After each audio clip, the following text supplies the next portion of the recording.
Morning.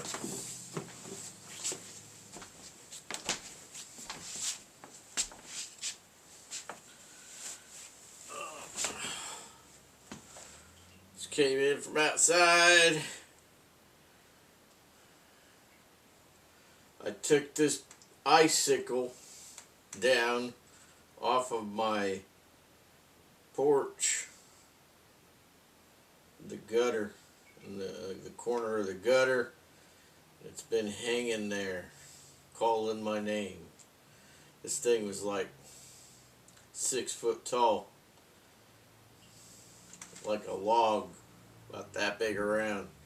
Anyway, I took it down, accidentally broke about 10 inches off the end, the tip, and thought it was a little bit stronger than it was, but anyway, that tip broke off. But man, it's a big honking icicle. I mean, you talk about Christmas Story where Ralphie says, "Oh, there's this icicle and it fell off." You know, this icicle would have taken him out. It wouldn't have been just,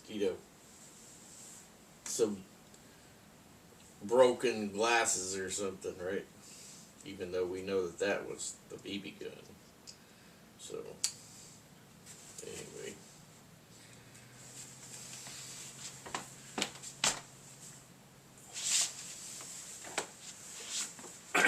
Talking about knives yesterday. I know I probably ruffled some feathers, but I'm like that. I'm a feather ruffling type. And I don't care. This is the way it is. Just tell it straight. Somebody wanted to know about this T2, how I like it. I'll tell you the truth is that I haven't really used it a lot over the years. I just play with it, kind of like a toy. It was a gift. I made this nice sheath for it. This is the first sheath I ever made, and it's very well made, to tell you the truth. But I had a little issue with this pocket here because I'd never made a pocket before. But the pocket came out all right. I mean, it holds stuff if I want it in there. All I gotta do is hit those Sam Brown buttons, pop that off, and then slide out from underneath this keeper. So that is a safety mechanism. So when you close it, you gotta slide it underneath there, and then pop the flap down on those Sam Brown buckles. Now, as you can see, it's not fully flush there. It's a little open on each side. Didn't get everything quite right, but that's how it goes when you're making your first sheath. I think it came out all right.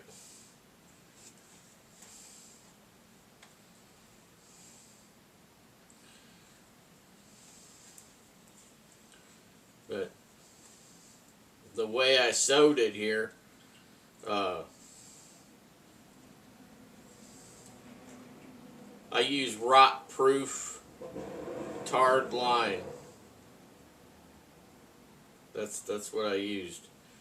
And any knife sheath I do thereafter will always be rot-proof tarred line. Some people call that bank line. Tarred line is rot-proof. Use it in applications of at sea. Ocean-going stuff.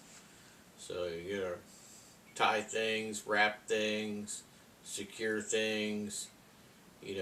Whip things from one thing to another. Tarred line, because it's impregnated with tar. It won't rot ever. It's strong and it won't rot. So take that, what they're calling quote unquote bank line. I don't know where that term came up from, but I hear people talk and they say bank line. Don't know where that came from. Excuse me. Drank some pomegranate juice earlier. Kind of got a couple of, it's making me burp a little bit. Anyway, so it's over 100-pound test per strand on those. If you look at the combined strength of the 3-strand tarred line, it's like 300 or 400 pounds like that. So you just take it and you separate it into three distinct strands, and then get you some long lengths so that you don't have to like stop and make a knot or any of that jazz, and just sew it up. Use the double needle stitch, sew it up real good, and then when you tie it off, then with tar impregnation in there, you can hit it with a lighter and then melt it into a one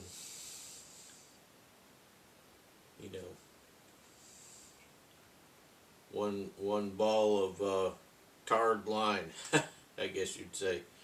But anyway, termination, right? So on the back here, this part I had folded down, and I used the Master's contact cement, glued it down, marked all the holes where I wanted them, drilled them with a drill, and then I use that tarred line. And for strength, each one of these is its own line. It's not connected with any of these. If one of these comes undone for some unknown reason, which will never happen that I know of, then all of the rest are segregated. And then this is a fairly wide loop here for a wide belt. Anyway, Sam Brown buttons. There's one to hold the this part shut. So this piece of leather here and this piece of leather here that was folded down to make the attachment is one piece of leather. It was one piece of leather, and then I just cut it down the center.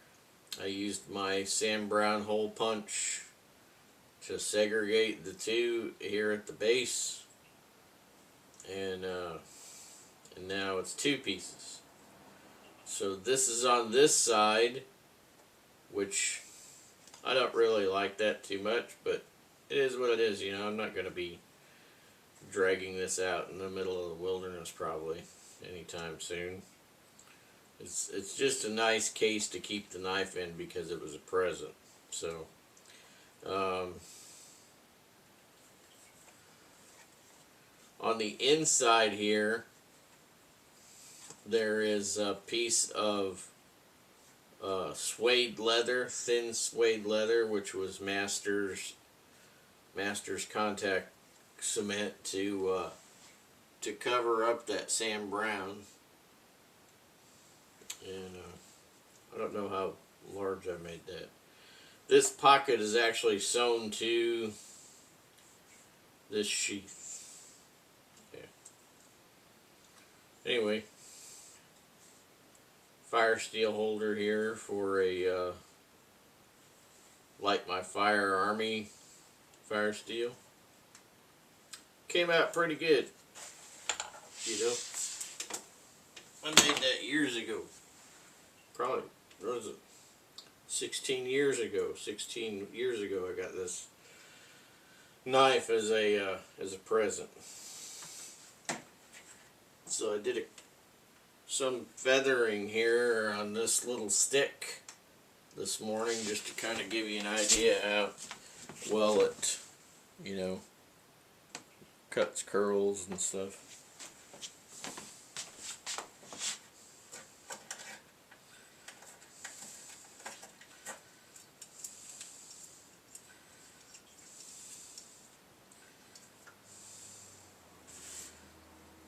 That's how you get, this is how you get your tinder for when you're going to go out into the sticks. Pre-made tinder, when you're doing little things like this, and then all of a sudden you got a bag of pre-made tinder, right?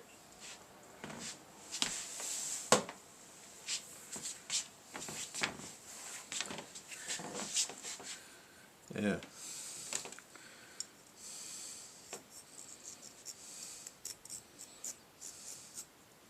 See that? Hopefully.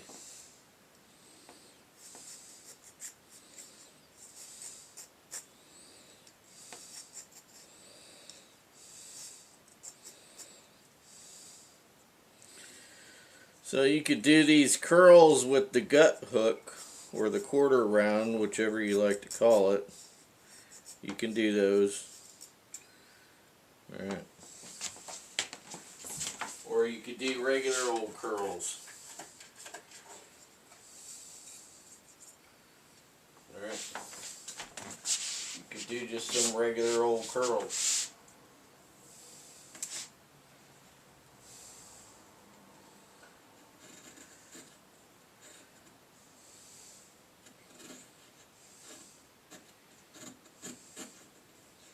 See if I can get any curls here.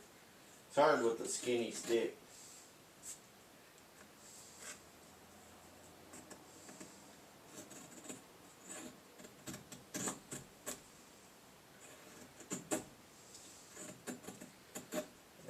I'm not gonna bother.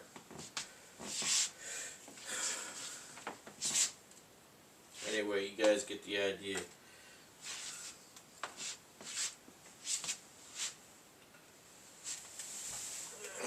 A piece of fat wood.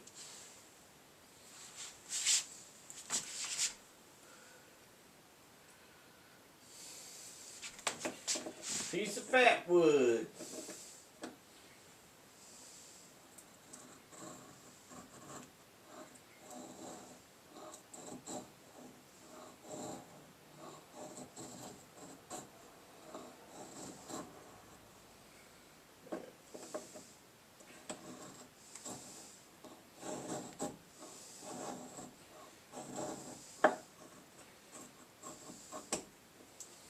Anyway.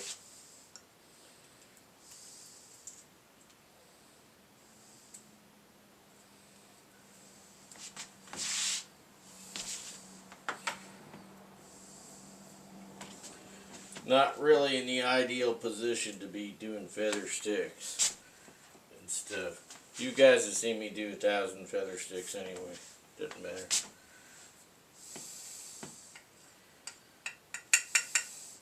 Thing is though, I mean, it's a good little knife. This is really just a pure bushcraft knife, you know. I would not depend on this for survival. It's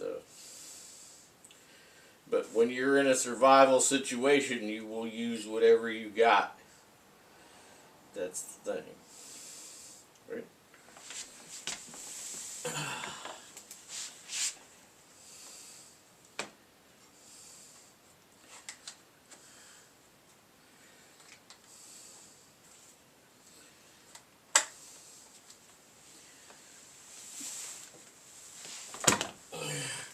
Bushcrafter.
not compliant enough, and it's too skinny. Just wants to bend. Yeah, it's alright. Okay. Do some feather sticks outside here. Next few videos.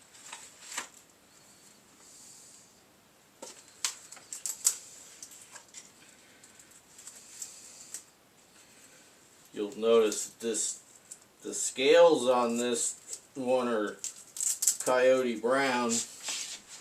That's because I painted them with military paint.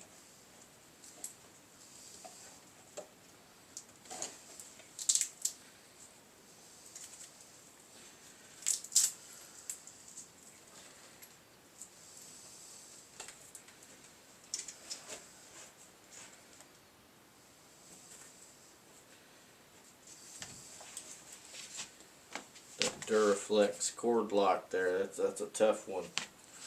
And then this is ARM cordage, 6 mil I think. Might be 5 mil. It doesn't matter. Thick, heavy duty cordage.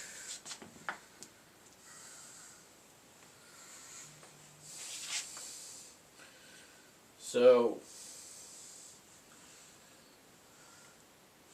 I don't know if I brought these out the other day, but I was going to show you guys these books, because when I find books here and there in the house, then I think, well, I should probably show those to the viewers, you know. So, because everybody should have a good bookshelf. So even if you yourself are a very competent outdoors person, then you're going to have people in your family that may need to be brought up to speed, right? And the best way that you could do that, outside of you just hand-holding them 24/7, you know, is to have knowledge on hand in books. So I brought out a lot of books that I've got in my own library. In past videos, talked about them, showed them, and so on. Most of the books I have not even sat down and cracked them open to read them myself, because I've already seen basically what's in them and judged that they were good or not good enough for my library. I have a lot of knowledge already, but sometimes you still want to, you know, brush up occasionally. So even if you don't have other family members, you still have stuff on hand. So what I got here is like Camp Cookery by Horace Kephart. Okay, this is a book about cooking outside, camping, you know. It's like drawings in here, you know, not pictures. You know, it's Horace Kephart, right? So he talks about his reflector ovens and his skillet and cooking and baking stuff. And you know, if you had to like pigeonhole this style, it would be like how the Boy Scouts of America used to do all of their outdoor camp cooking, you know, cooking and baking. The Boy Scouts would have all of this huge amount of big pots and whatnot, you know. I mean, you had somebody who was like a quartermaster who kept track of all that crap, right? So I would classify this style of outdoor cooking as kind of like a base camp style cooking, you know, not like on the move, like backpacking or whatever. It would be like a base camp style. The Boy Scouts go into an area for a camporee or a jamboree, or as just like a troop camp, or a patrol camp, or it could be several patrols in a troop making several different camps. But you know, it would all be like a base camp style setup. And that's pretty much what I see this kind of cooking and cooking gear as. You know, the long hunt. You know, when guys would go out and they would be gone for a long while, so they would establish a base camp, and then they would get their gear together to go out, you know, on the long hunt, and then they would come back and they would operate out of this base camp. Might be several guys, you know, operate out of one base camp.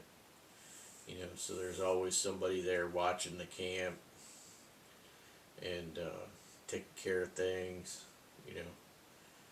So that's kind of what I would really equate this book to. It's a good book, though. Okay, it's a good book.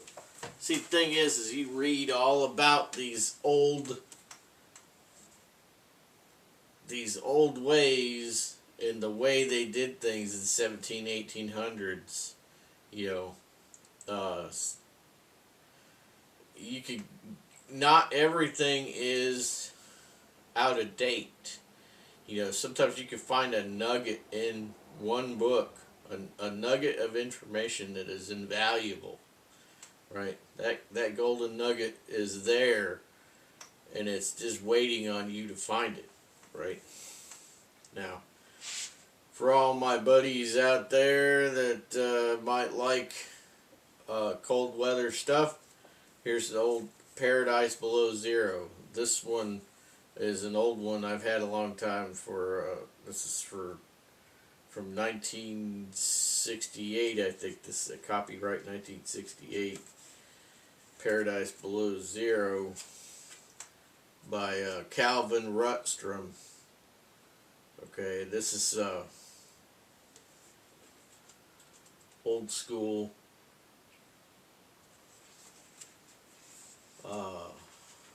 Yeah. Talks about your belt knife, double-bitted axe, down sleeping bag, which I do not recommend. They probably thought down sleeping bag was state-of-the-art back then. They probably thought it was awesome. The old Primus stove. I think some of you guys even have those yet. You know, those are kind of collectible, but they're good stoves, right? They're good stoves. They work. Different types of snowshoes. Genuine Indian-made snowshoes. Cree snowshoes. Bear paw. Ojibwe. Yeah.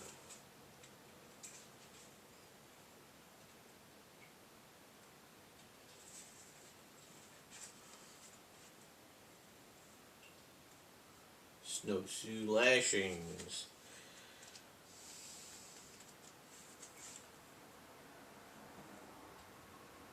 Trapping toboggan. Lone Indian trapping toboggan.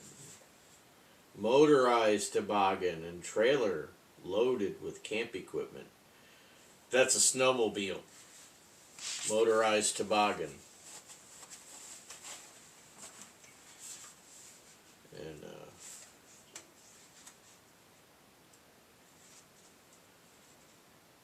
enclosed heated type snowmobile.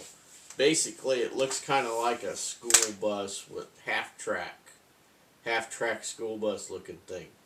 You know,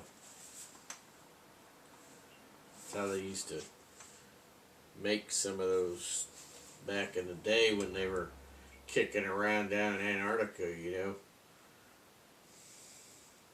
They took the front wheels and tires off this thing, put skis.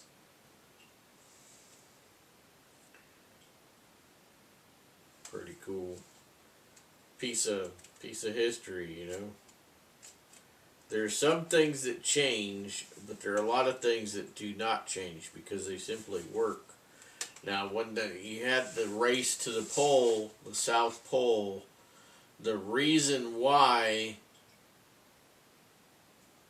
the reason why Amundsen was successful is because he went to the Inuit up in northern Canada, okay, and he lived with them for a little while, and he learned as much about the way that they lived as possible, the way that they transported themselves, and the way that they ate and slept and everything. So he took all of that knowledge base and he applied it towards his South American, or his his South Pole expedition, right? So when they got over to Antarctica, he knew exactly how he was going to handle it, including the cold, including the dogs and eating and the whole 9 yards. He knew how he was going to handle it. And he got down there and he made sure that he encompassed the whole 90-degree South Pole. Okay. He did a box recon of the whole area, and he said, "Okay, I've been here, and the South Pole should be right in the center of this boxed area." And he left a tent down there. So I got that patch commemorating the 100-year anniversary of the South Pole Expedition, Roald Amundsen. So, unfortunately, Scott wasn't as smart. He did not adopt things like Amundsen did. He just went off of, I guess he just went off of his own ideas or something.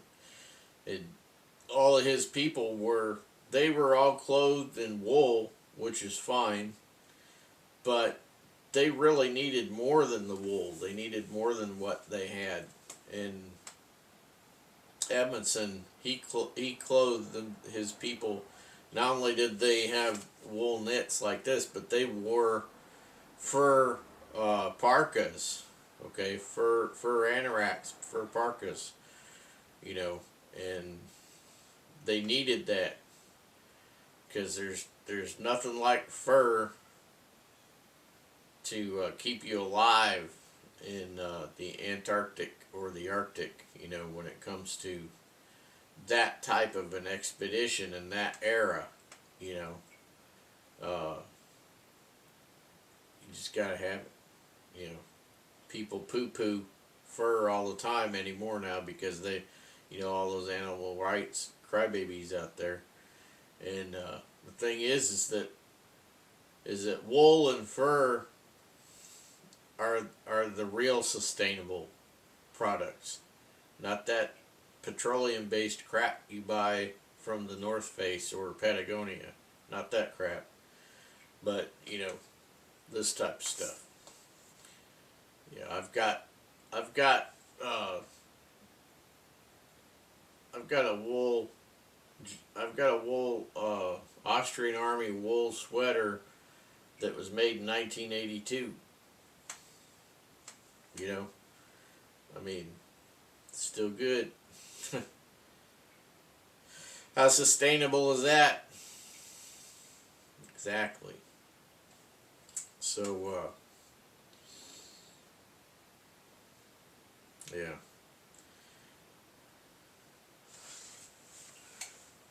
So the thing is that I got these two books here for you. Remember now, Paradise Below Zero, Calvin Rutstrom.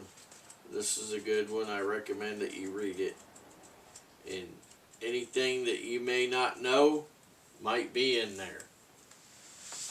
And of course, there's The Camp Cookery by Horace Keppert. And yeah. Guys, we'll catch you later. Have a good one.